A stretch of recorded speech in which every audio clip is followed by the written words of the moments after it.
In today's video, I'm going to teach you how to close tabs on Android.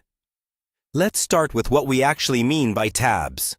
When you browse the internet on your Android phone, each website usually opens in its own tab, kind of like separate pages stacked behind each other.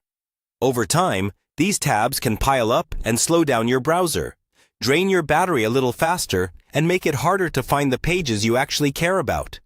So it's a good habit to clear out the ones you're not using. First, unlock your Android phone and open your web browser. Most people use Chrome on Android, but these steps will be very similar in other browsers like Samsung Internet or Firefox.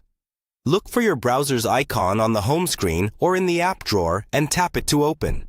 Now that your browser is open, you'll want to find the tab switcher. This is usually a small square icon or a number inside a box, often in the top right or bottom of the screen, depending on your device and browser version. The number you see there tells you how many tabs are currently open. Go ahead and tap that icon once. You should now see a screen that shows all your open tabs as little cards or windows. Each card represents one website you've opened. Take a moment to scroll through and quickly scan which ones you still need and which ones you're done with. To close a single tab, look for a small X icon on the tab's card. It's usually in one of the corners.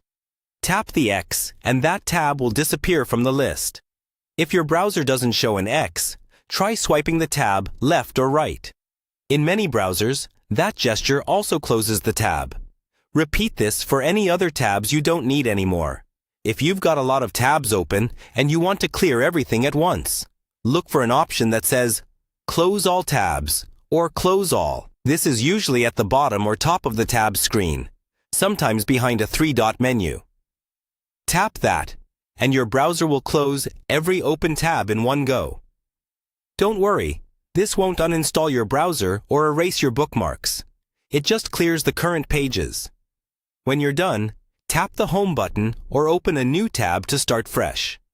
That's all there is to it. With just a few taps, your Android browser will be cleaner, faster, and easier to use.